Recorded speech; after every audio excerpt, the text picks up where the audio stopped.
ও আসরের নামাজ নীরবে পড়ে কেন, এর সহি কারণ জানতে চাই। একবারে পণ্ডিতি মাসালা জিজ্ঞাসা। হ্যাঁ, জোহর ও আসরের নামাজ নীরবে পড়ে কেন? আমি প্রশ্ন করি মাগরিব এশা ফজর আজ জোরে পড়ে কেন? তুমি আমারে ওইটার উত্তর দাও, পরে আমি এটা উত্তর দেব। কে প্রশ্ন করছো? জোহর আসর নীরবে পড়ে কেন? আমার প্রশ্ন কি মাগরিব এশা ফজর জোরে পড়ে কেন? উত্তর দাও। হ্যাঁ, সবচেয়ে বড় কারণ জোহর আসর নীরবে পড়ে কেন? কারণ কি মুহাম্মদুর রাসূলুল্লাহ সাল্লাল্লাহু আলাইহি সাল্লাম এই দুই সালাত নীরবে পড়েছেন, বাস। ঠিক না? আর মুহাম্মদ সাল্লাল্লাহু আলাইহি সাল্লাম নীরবে পড়েছেন কেন? আল্লাহ তাকে নীরবে পড়তে বলেছেন। আর কোনো কারণ লাগে? মাগরিব এশা ফজর জোরে পড়ে কেন? মুহাম্মদ সাল্লাল্লাহু আলাইহি সাল্লাম জোরে পড়েছেন। তিনি জোরে পড়েছেন কেন? আল্লাহ তাআলা তাকে জোরে পড়তে বলেছেন। আল্লাহু আকবার। আর কোনো উত্তর লাগে? হ্যাঁ, হয়তো আপনি জানতে চান কি হিকমত আছে। হিকমত বহুত আছে, এই হিকমত বলার এখন হাতে সময় নেই। সবচেয়ে বড় উত্তরটা যেটা হয় ওটা দিয়ে দিলাম। নামাজে জানাজায় সালামের আগে না পূর্বে দুই হাত ছাড়তে হবে? দয়া করে একটু বলে দিন। সালামের আগে কেন ছাড়বেন? সালাম দিয়া দুই হাত ছাড়বেন। সালাম দিয়া, অনেকে এক সালাম দিয়ে এক হাত ছাড়ে, আরেক সালাম দিয়া আরেক হাত, এইটার কোনো দলিল নেই। হাত বাঁধা থাকুক, দুই সালাম ফিরানো যখন শেষ তখন একসাথে দুই হাত ছেড়ে দেবেন। হ্যাঁ, এটাই হলো সুন্নাহ। ওই এক সালাম দিয়ে এক হাত ছাড়বেন, আরেক সালাম দিয়ে আরেক হাত, এই মুন্সিয়ানার কোনো দরকার নেই। আল্লাহকে রাজি খুশি করার জন্য আমরা কিভাবে আল্লাহর জিকির করব, মুহাম্মদ সাল্লাল্লাহু আলাইহি সাল্লাম যেভাবে জিকির করেছেন সেভাবে। আল্লাহ জিকির কি? সালাত আল্লাহর জিকির। বুঝছেন? আকিমিস সালাতা লিজিকিরি, আমার জিকিরের উদ্দেশ্যে সালাত কায়েম করো। সালাত একটা জিকির, সুবহানাল্লাহ একটা জিকির, আলহামদুলিল্লাহ একটা জিকির, লা ইলাহা ইল্লাল্লাহ একটা জিকির, আল্লাহু আকবার এটাও কি? এটা জিকির। আস্তাগফিরুল্লাহ এটাও একটা জিকির। লা হাওলা ওয়ালা কুওয়াতা ইল্লা বিল্লাহ এটাও একটা জিকির। আউযু বিল্লাহি মিনাশ শাইতানির রাজিম এটাও একটা জিকির। বিসমিল্লাহির রহমানির রহিম এটাও একটা জিকির। আল কোরআনের প্রত্যেকটা আয়াত এক একটা জিকির, ঠিক নয় কি? এবং আল্লাহকে, আল্লাহর হুকুম, প্রত্যেকটা হুকুম মানে একটা জিকির।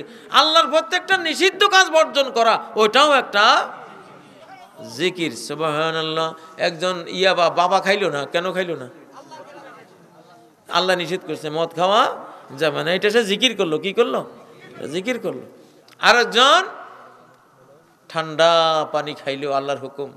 হ্যাঁ, আল্লাহর হুকুম আছে, অনুমতি আছে, ঠান্ডা পানি খাইলো, এটাও কিন্তু বিসমিল্লাহ পড়ে খাইলো, আলহামদুলিল্লাহ বলে শেষ করলো। কি করলো সে? আল্লাহ জিকির করলো।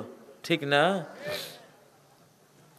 এই জন্য এইভাবে জিকির করবেন। তবে লাফাইয়া সুবরি গাছে উঠবেন একবার, বাঁশ গাছে উঠবেন আরেকবার, একবার এদিকে দৌড় আবার আরেকদিকে দৌড়, এগুলি হলো ইহুদি স্বভাব।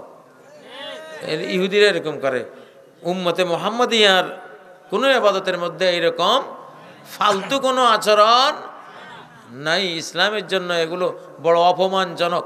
মুসলমান জাতি এমন করলে ইসলামের কি হয়? অসম্মান হয়, অপমান হয়। এটা করবেন না। ঠিক মুহাম্মদ সাল্লাল্লাহু আলাইহি সাল্লাম যেভাবে ভদ্রভাবে জিকির শিখিয়েছেন সেভাবে। শেখ, আপনার একটি আলোচনার মাধ্যমে জানতে পারি শরঈ ঝাড়ফুঁক রুকাইয়া জায়েজ।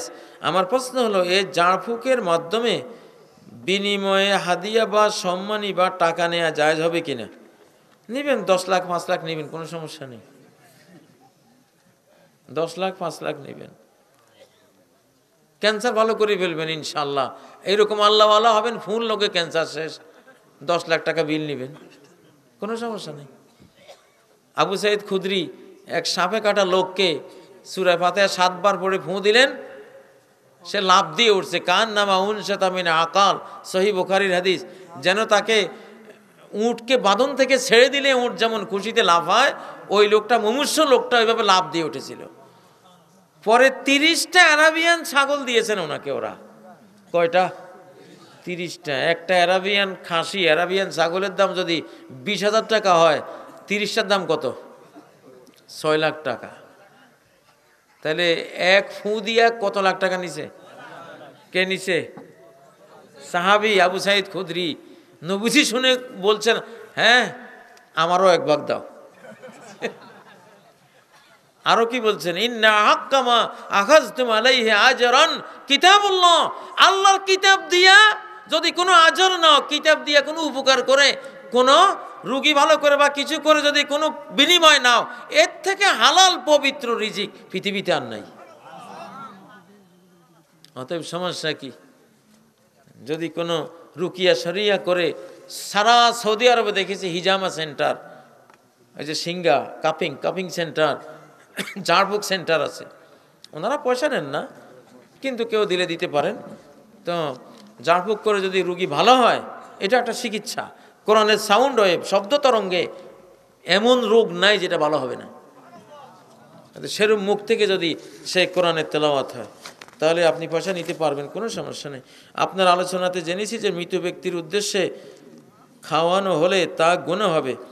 একটি হাদিসের উল্লেখ করেছেন। আমার জানার বিষয় হলো উক্ত হাদিস নাম্বারটি বা হাদিসটি কিভাবে পাইতে পারি? হ্যাঁ, এই হাদিসটি সহিহ বুখারী জানাজা অধ্যায়ে আছে। মূল বুখারী আমরা পড়ি তো, ইমাম বুখারী কোনো হাদিসের সংখ্যা লেখেন নাই, নাম্বারিং করেন নাই। এই জন্য আমরা নাম্বারিং পড়ি না। আর নাম্বার এক এক বইতে এক এক রকম, এক একখানে এক এক রকম হয়, ঝামেলা। এই জন্য কিতাবুল জানাজার মধ্যে গিয়া ওই হাদিসটা পাবেন, আল মাইয়িতু ইউআযাবু বিবুকাই আহলি আলাইহি, বা আল মাইয়িতু ইউআযাবু বিমা নিহা আলাইহি। মাইয়েতের শাস্তি হয় যদি তার জন্য 40 27 3 দিনা 4 দিনা শ্রাদ্ধ অনুষ্ঠান করা হয়। তাহলে তুমি 2 লাখ টাকা খরচ করে মা বাবার জন্য খাওয়াইলে, মানে তার গোর আযাবের ব্যবস্থা করে দিলা। কোনো মৃত ব্যক্তির জন্য যদি খাওয়ানো হয়, সাথে সাথে তার কবর আযাব শুরু হয়।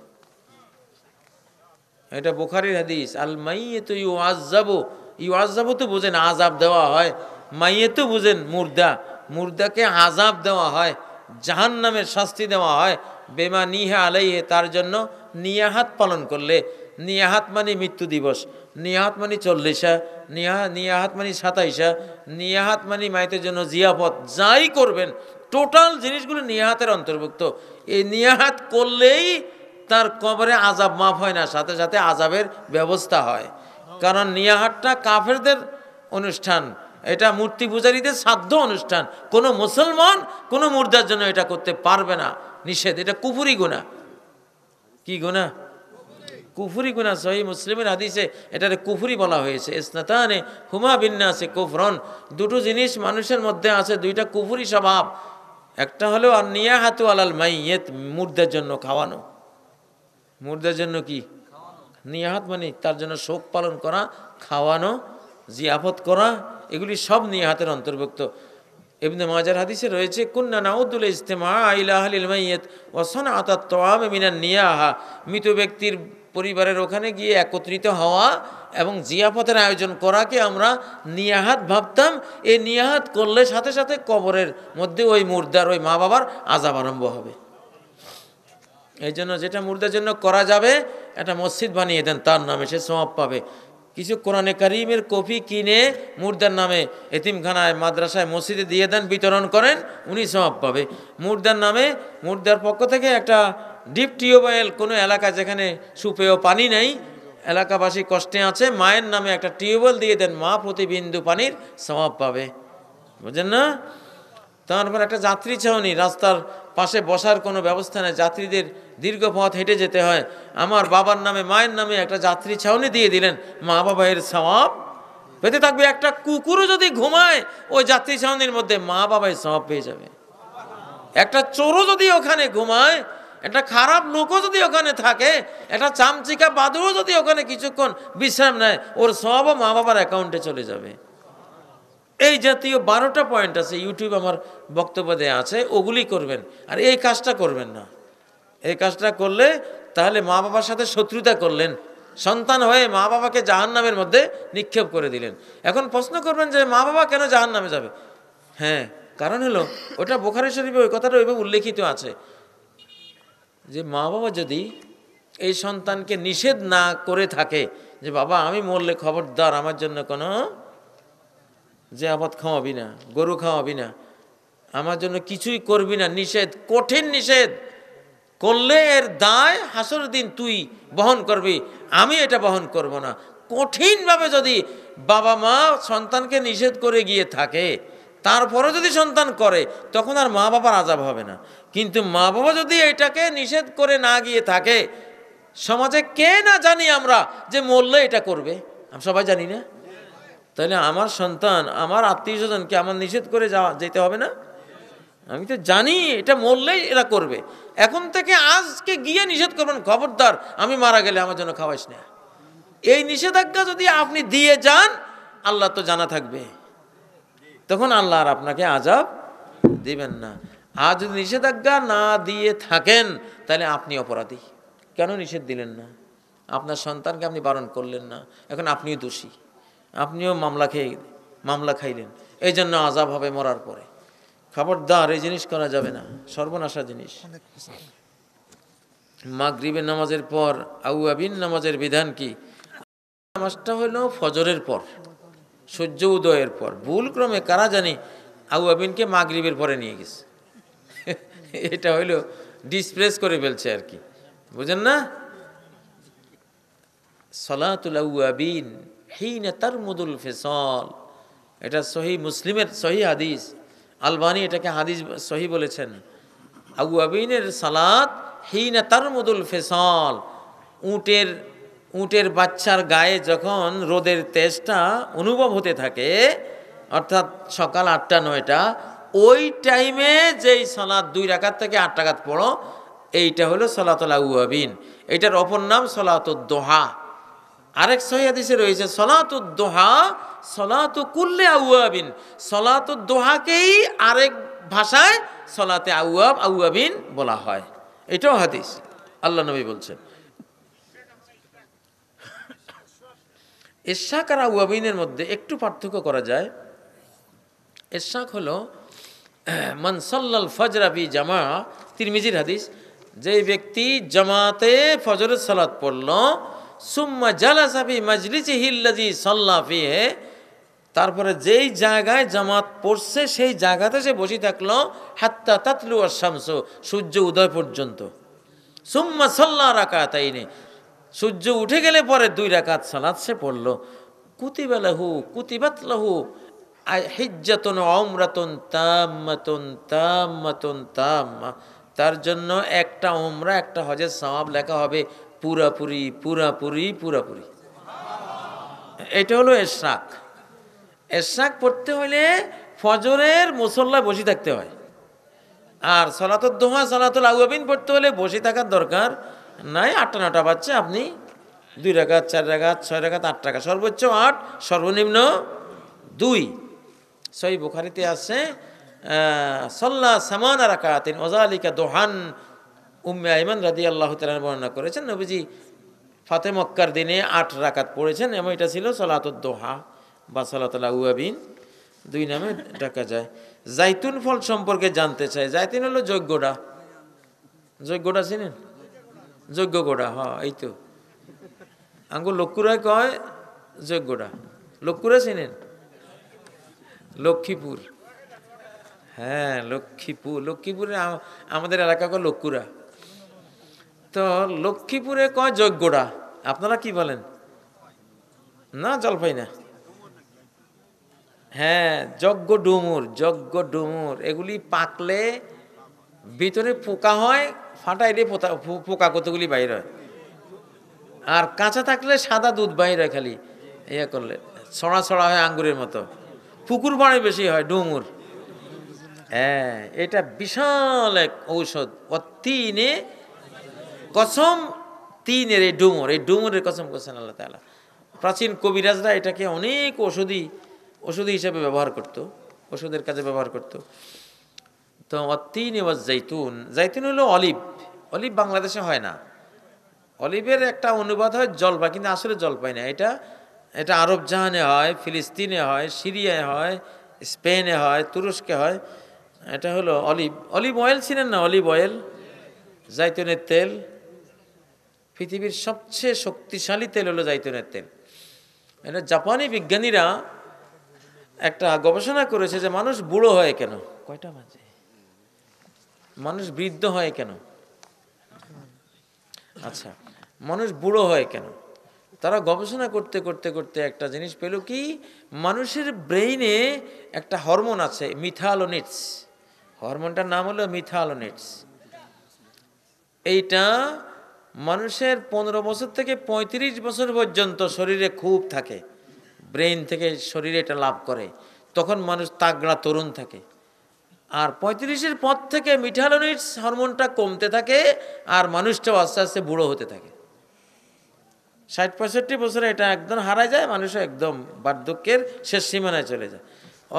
এখন জাপানি বিজ্ঞানীরা চেষ্টা করলো যে মিথালোনিটস হরমোনটা কোনো খাবারে, কোনো গোস্তে, কোনো ফলমূলে, কোনো রবি শস্যে পাওয়া যায় কিনা।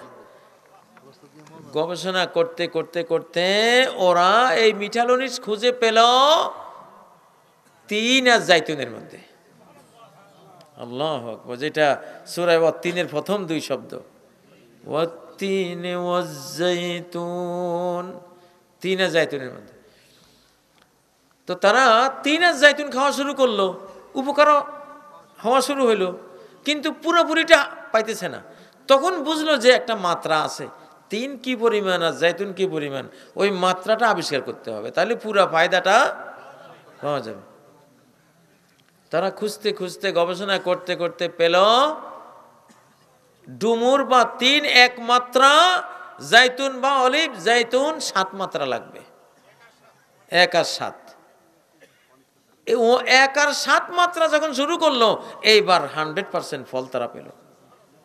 একটা মানুষ চিরকাল যুবক থাকবে যদি এইভাবে সে প্রতিদিন একটা ডুমুর 7টা জাইতুন খায়, 1 মাত্রা 3, 7 মাত্রা অলিভ যদি খায়। এই আবিষ্কার পেয়ে তারা আরব জাহানের ডক্টর ইব্রাহিম, তোহা ইব্রাহিমকে চিঠি লিখলেন যে আপনি তো কোরআনিক সায়েন্স নিয়ে গবেষণা করেন, আমরা এত বড় একটা আবিষ্কার পেলাম, এটা কি কোরআনে কোথাও আছে কিনা দেখেন তো। উনি দেখি কয়, আরে এটা তো অতিনে জাইতুন, ডুমুরাজ জাইতুন। এবং কোন সূরা, যে সূরায় আল্লাহ দাবি করতেছেন লাকাদ খালাকনাল ইনসানা ফি আহসানি তাকওয়িম, মানুষকে সুন্দরতম গঠনে আমি সৃষ্টি করেছি। তার মানে এই সুন্দরতম মানুষের সুন্দরতম জীবন যৌবন রক্ষা করতে হলে কি লাগবে, আয়াতের শুরুতেই সেই জিনিসটাও আল্লাহ দিয়ে দিয়েছেন। ওরে সুন্দর মানুষেরা, এই সৌন্দর্য যদি ধরে রাখতে চাস তাহলে 3 আর জাইতুন খা, ওয়াত-তিনে ওয়াজ-জাইতুন। আচ্ছা, এখন মাত্রা কই পাইলাম কোরআনে? এখানে তো উনি গবেষণা করলেন জাইতুন কয়বার আছে কোরআনে আর 3 কয়বার আছে। 3 খুঁজে দেখলাম যে শুধু একবার, 3 সারা কোরআনে একবারে আছে, তাহলে 3 এক মাত্রা খাইতে হবে, এটা পাওয়া গেল। এইবার জাইতুন খুঁজে পাইলেন, জাইতুন 6 বার আছে কোরআনে। কিরে, এরা পাইল 7, আমি 6 পাইলাম, আরেক গেল কই? খুঁজতে খুঁজতে খুঁজে দেখে যে আরেকটাও আছে। আল্লাহু আকবার, সেটা জাইতুন গাছের নামে আছে। ওয়াশাজারাতান তাখরুজু মিন তুরি সাইনা, একটা সিনাই পর্বতে একটা বৃক্ষ আছে, জাইতুন বৃক্ষ। আল্লাহু আকবার, 6 আর 1 কত? 7। এইটা যখন উনি লিখে জাপানিজ বিজ্ঞানীদের কাছে পাঠাই দিলেন যে হ্যাঁ 3 জাইতুন 1 মাত্রা 7 মাত্রা সহ আল কোরআনে পাইছি, তখন ওই জাপানিজ বিজ্ঞানীদের হেড অফ দ্য ডিপার্টমেন্ট সাথে সাথে কালেমা পড়েছেন এবং ইসলাম কবুল করেছেন। যে আমাদের আগে কেউ এই গবেষণা পৃথিবীতে করে নাই, 1400 বছর আগের মোহাম্মদের বইতে এইটা উনি কেমনে পাইল? এইটা এক সৃষ্টিকর্তার কথা ছাড়া কোনো মানুষের কথা হতে পারে না। এটা হলো জাইতুনের কাহিনী। চুল পাকা ধরলে চুলের মধ্যে কালো মেহেদি বা এই জাতীয় কিছু দিলে কোনো প্রকার পাপ হবে কিনা? কালো দিলে জান্নাত থেকে বিতাড়িত হয়ে যাবেন। লা ইয়াদখুলুনাল জান্নাহ, সহিহ মুসলিমের হাদিস। সায়াকুনু ফি উম্মতি কওমুন ইয়াখদিবুনা বিস-সাওয়াত, আমার উম্মতে একদল পুরুষ আসবে যারা কালো খিজাব লাগাবে, কাহওয়াসিলিল হামাম, কালো খিজাব লাগাবে কবুতরের স্টোমাকের মতো। লা ইয়াদখুলুনাল জান্নাহ, এরা জান্নাতে যাবে না। আচ্ছা, এখন আপনি কি খিজাব দিবেন? আমার দাড়িগুলি দেখছেন? আমার দাড়িতে কিন্তু একটা খিজাব আছে না, এটা লালও না কালাও না, এটাকে আল্লাউনুল আহমার বা লাল রঙও না, আল্লাউনুল আসওয়াদ কালো রং এইটাও না, এটাকে বলে আল্লাউনুল আগবাক, খয়েরি কালার, খয়েরি। এটা হলো লাল মেহেদি কালো মেহেদি একসাথ করলে লাল কালোতে খয়েরি হয়, লাল কালোতে কি হয় করে। নবী সাল্লাল্লাহু আলাইহি সাল্লামের সুন্নাত ছিল এইটা। আমাদের দেশে অনেকে শুধু লাল মেহেদি দিয়ে একবারে লাল টকটকা করে বাইরে, খারাপ দেখা যায়। মুহাম্মদ সাল্লাল্লাহু আলাইহি সাল্লামের খিজাব ওইটা ছিল না। উম্মে সালমা রাদিয়াল্লাহু আনহার কাছে নবীজির যেই 19-20টা চুল ছিল, সাহাবী বলেন মাখদুবান বিল হিন্নায় ওয়াল কাতাম, সহিহ হাদিস, নবীজির ওই চুলগুলো দেখেছি লাল মেহেদি আর কালো মেহেদির মিশ্রণে খিজাব করা। সুবহানাল্লাহ। মুহাম্মদ সাল্লাল্লাহু আলাইহি সাল্লাম কত রুচিশীল ছিলেন। লাল করে ফেলা এটা অরুচি, আবার কালো করে ফেলা এটা আবার নৈতিক অপরাধ। এই জন্য মাঝামাঝি মানবীয় কালারের সাথে ম্যাচিং করা, এইটা আমি যতদূর পেয়েছি লাল আর কালো। এটা মার্কেটে 2টা ক্রিম পাওয়া যায় হার্বাল, নাম আমার জানা নাই, আমার কাছে আছে জিনিসটা। তো 2টা মিশাইলে এটা হয়, কিন্তু খুব লাল এটা কিন্তু ভালো দেখায় না, খারাপ দেখা যায়, কেমন জানি দেখা যায়। তো এই কালারটা সুন্নাহ, এই কালারটা দিলে আপনাকে খুব খারাপও মনে হবে না, আবার একবারে কালো আপনি 60 বছরের বুড়া অথচ 20 বছরের যুবকের মতো কালো দাড়ি, এটাও বোঝা যাবে না। মাঝামাঝি সুন্দর একটা কালার তৈরি হবে। আল্লাউনুল আগবাক এটাকে বলে, খয়েরি কালার, লালও নয় কালোও নয়, এটা সুন্নাহ। আমার প্রশ্ন হলো, ফজরের জামাত শুরু হলে 2 রাকাত সুন্নত পড়ার বিধান কি? 2টা বিধান মহানবী সাল্লাল্লাহু আলাইহি সাল্লামের হাদিসে আমরা পাই। দেখুন, আমাদের দেশে কিছু বইতে লেখা আছে যে যদি 1 রাকাতও ফজরের জামাত পাবেন বলে মনে করেন তাহলে সুন্নতটা পড়ে নেন। এগুলো ওলামারা লিখেছে ইজতিহাদ করে, হয়তোবা ওনাদের ওই হাদিসগুলি ওনারা পান নাই, এই জন্য লিখেছেন। আর সব ইমামরা বলেছেন আমরা একটা ইজতিহাদ করে মাসালা দিয়ে গেছি, হয়তো হাদিস পাই নাই, তুমি যদি পাও তাহলে আমাদের মাসালাটা বাতিল করে দিও, হাদিস দিয়ে আমাদের মাসালাটা ডিলিট করে দিও।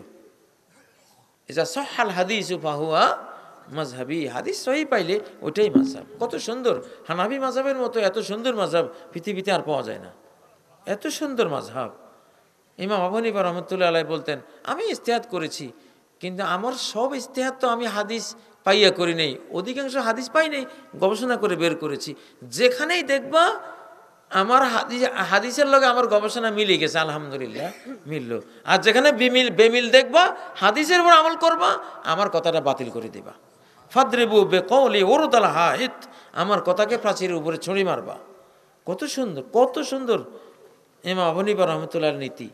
তো সেই হিসাবে ফজরের আগে যদি সুন্নত পড়তে না পারেন তাহলে পড়বেন সূর্য ওঠার পরে, কারণ সহিহ হাদিসে রয়েছে লা সালাতা বাদাল ফাজরি হাত্তা তাতলু আশ-শামসু, সূর্য ওঠার আগে ফজরের সালাম ফিরানোর পরে আর কোনো অন্য নামাজ পড়া, তাহলে সূর্য উঠে গেলে পরে পড়বেন, ঠিক আছে? এটা একটা না, এটা হ্যাঁ কাজা হবে, কাজা হলেও আপনি সওয়াব পেয়ে যাবেন। আচ্ছা, আবার আরেকটা সহিহ হাদিস যে একজন সাহাবী নবীজির পিছনে ফজর পড়েছেন, সালামের পরে সালাম ফিরাবার পরে ওই সাহাবী উঠে 2 রাকাত পড়ছেন। নবী সাল্লাল্লাহু আলাইহি সাল্লাম ওই সাহাবীকে জিজ্ঞাসা করলেন মা হাতানির রাকাতান, এই 2 রাকাত কি পড়লা? উনি বললেন আমি আগের 2 রাকাত সুন্নাত পড়তে পারিনি ইয়া রাসূলুল্লাহ, এই জন্য এখন পড়ছি। নবীজি মৌন সম্মতি দিয়েছেন, চুপ থেকেছেন, মানে এটাও জায়েজ, এটাও চলে। তাহলে আপনি যদি ইমামের সালাম ফিরাবার পরে পড়েন তাহলে কোনো হাদিসের খেলাফ আমল হলো না, হাদিসের উপরে আমল হলো।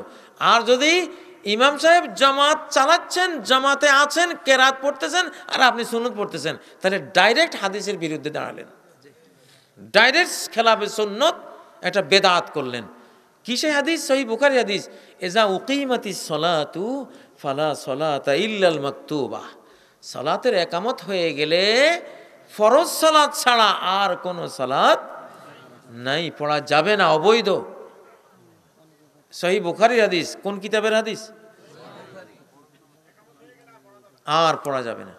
আচ্ছা, এটা গেল বুখারীর একটা হাদিস। আরেকটা হাদিসে রয়েছে, সেটাও সহিহ।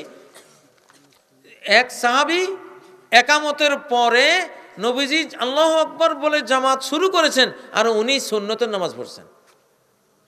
জামাত চলাকালীন এক সাহাবী সুন্নতের নামাজ পড়েছেন। সালাম ফিরানো দেরি, ওনারে ধরা দেরি নেই, নবীজি সহ ধরছেন। আর বাড়ান, কি ফজরের ফরজ কি 4 রাকাত করছো? তুমি কি পড়লাম? ফরজের সমান মর্যাদা দিয়া আমার সাথে জামাতে শরীক না হয়ে তোমার ওই 4 রাকাতকে আজকে ফরজের সমান সিমিলার করে ফেললা। তুমি ফজরের ফরজ কি 4 রাকাত, তুমি 4 রাকাত করলা কেন? তোমার এই 2 রাকাত আর সুন্নত থাকে নাই। তুমি যখন ফরজ টাইমে ফরজের জামাত চলাকালীন 2 রাকাত সুন্নত পড়ছো, সুন্নতের তুমি এত বড় করছো যে সুন্নতকে ফরজের মর্যাদা দিয়ে দিছো। তোমার এই 2 রাকাত সুন্নত হয় নাই, এই 2 রাকাত তুমি ফরজ পড়ছো। কি পড়ছো? ফরজ পড়ছো। তার মানে জামাত চলাকালীন তুমি 2 রাকাত সুন্নত পড়ছো, মানে ফজরের নামাজকে কয় রাকাত বানাইছো? 4 রাকাত ফরজ বানাই ফেলছো। এই পাপ কেন করলা? এই দুর্গতি দেখে জীবনে আর কোনো সাহাবী জামাত চলাকালীন আর কোনো সুন্নত, ফজরের সুন্নত পড়েন নাই। যেখানে ফজরের সুন্নত রাকাত আল ফাজরি খায়রুম মিনাদ দুনিয়া ওয়া মা ফিহা, সহিহ হাদিস। নবীজি বলেছেন ফজরের 2 রাকাত সালাত, সহিহ বুখারী হাদিস, ফজরের 2 রাকাত সালাত সারা পৃথিবীর মালিক হয়ে আল্লাহর পথে ব্যয় করাচ্ছেও এই 2 রাকাতের ফজিলত বেশি। এত বড় ফজিলতওয়ালা সুন্নত যদি ফরজ চলাকালীন পড়া না যায়, তাহলে অন্য কোনো সুন্নত পড়া যাইব? প্রশ্নই আসে না, প্রশ্নই আসে না। হ্যাঁ, ফজরের 2 রাকাত সুন্নত আমরা পড়ব ইমাম সালাম ফিরাবার পরে অথবা সূর্য উদয়ের পরে। এটা হাদিস সম্মত সুন্নত, এটা সুন্নত। এটা কি? সুন্নত। ভাইয়েরা, আজকে আর প্রশ্নের উত্তর দেব না, যদি অনেক প্রশ্ন আছে। সব প্রশ্নের উত্তর একসাথে দেওয়া সম্ভব না, গভীর রাত হয়ে যাবে। এই জন্য 12টা বেজে গেছে, তো ঠান্ডাও অনেক না। আজকে আর প্রশ্নের উত্তর। মহিলা ও পুরুষের নিয়ম কি একরকম নাকি ভিন্ন? পুরুষ সেজদায় সরাসরি যায়, আর মহিলারা প্রথমে ব্যাঙের মতো বসে পরে সেজদা দেয়। আসলে অনেক খোঁজাখুঁজি করেছি মহিলা আর পুরুষের সালাতের মধ্যে কোনো পার্থক্য খুঁজে পাই কিনা, কিন্তু এর কোনো সিএস রেকর্ড, আরএস রেকর্ড, ডাড্ডা, খতিয়ান, 62 রেকর্ড, 40-এর রেকর্ড, মিউটেশন, পাট্টা, পরছা, কিছুই পাইলাম না। এখন আপনারা কোন কি করতাম? আমি কি করতাম কোন? আমি তো পার্থক্য খুঁজে পাই নাই। অতএব পার্থক্যগুলি না করাই উচিত। নবী তো পুরুষের নবী, মহিলাদেরও উনিই নবী। সালাত তো একই রকম পড়েছেন, নাকি মহিলাদের জন্য আলাদা পড়েছেন? পড়েন না। অতএব সব একই রকম পড়াই উচিত। আজকে এখানেই শেষ করলাম। কিছু তরজমা, কোরআনের অনুবাদ কিছু এখানে নিয়ে আসি। অন্তত নামাজের সূরাগুলির অনুবাদ আমাদের জানা উচিত। এই জন্য তরজমাতুল কোরআন মুক্তব শিশুদের জন্য বা আপনাদের জন্য এটা আমারই অনুবাদ। এখানে কিছু শিক্ষণীয় বিষয় সব আছে, এটা নিতে পারেন। সুবহানাকাল্লাহুম্মা ওয়া বিহামদিক আশহাদু আল্লা ইলাহা ইল্লা আনতা আস্তাগফিরুকা ওয়া আতুবু ইলাইক।